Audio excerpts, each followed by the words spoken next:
hima le unau te o midang lamet na him ne lo te banga na lung kham lo na dingun imute tung tang na thei lo ka dei ke yu hi Jesu asia athonon ta chi ging tawa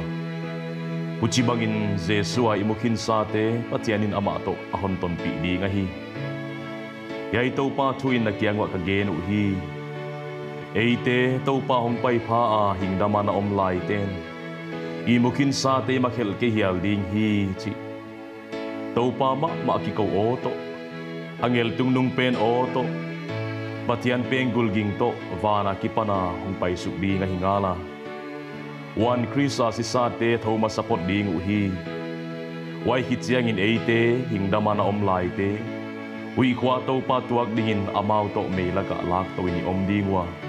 uchin tang tonin to pa kianga iom ding u hi wai ziakin yai thu te in ki khamwan to achiat un Jesu ki pa man pedia ahong chiang man sa le ki sa omin ahon mudiam kamanta hi to pa chi thei dingin yai la tung tonin wal zol na kan khom ni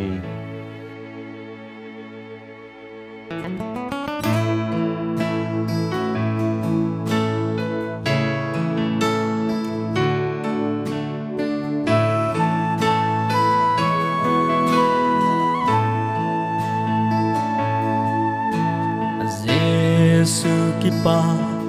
man pedia ahong chiang sun lai hiam gian lai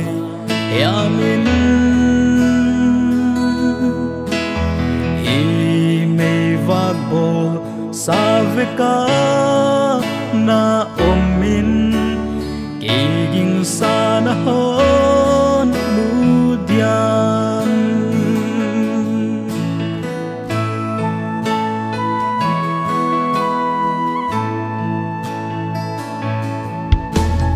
Jesu kipa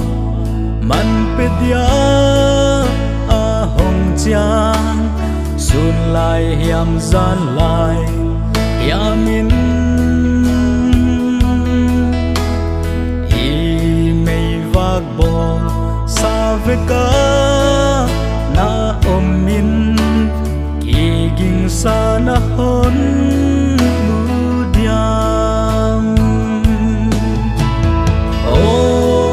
taun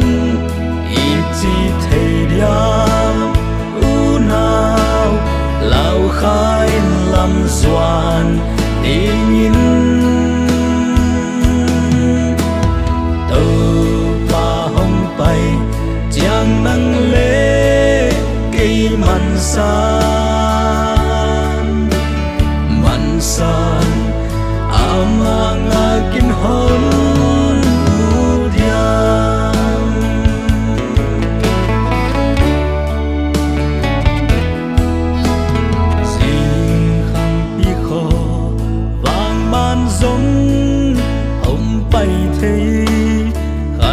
tin hôn sam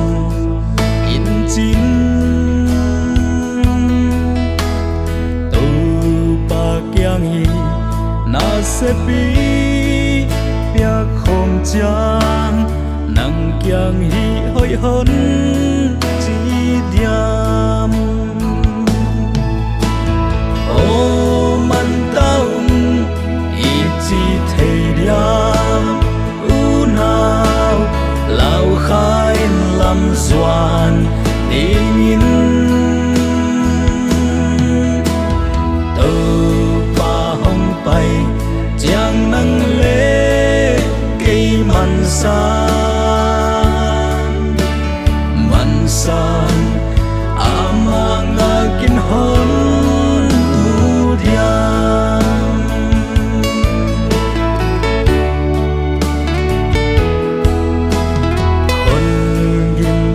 bang in ina na hiam i thei top iswa na hiam i lung sinin hon siam lo ke ya le khol na tu pi ta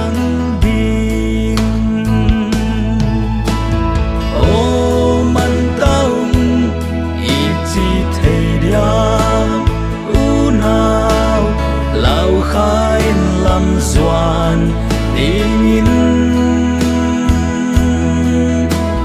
tàu ba hồng bay chẳng nắng lệ cây mặn san ama ngakin hon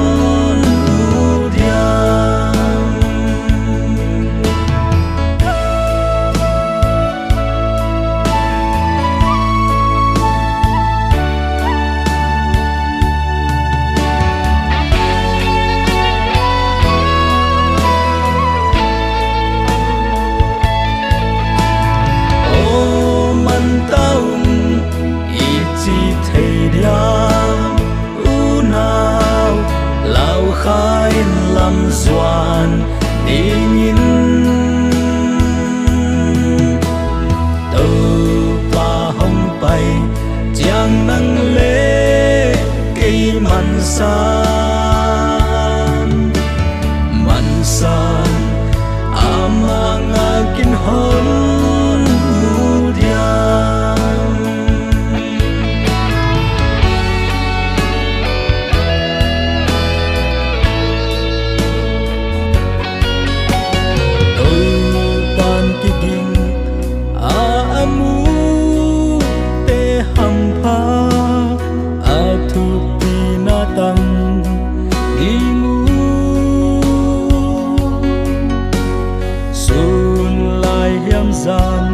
lại hiamin hồng bay lệ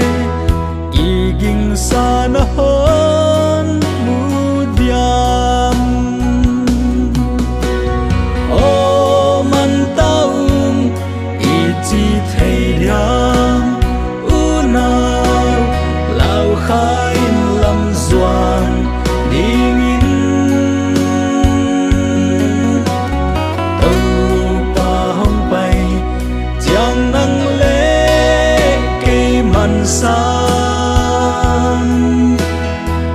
san ama ngakin hon mudian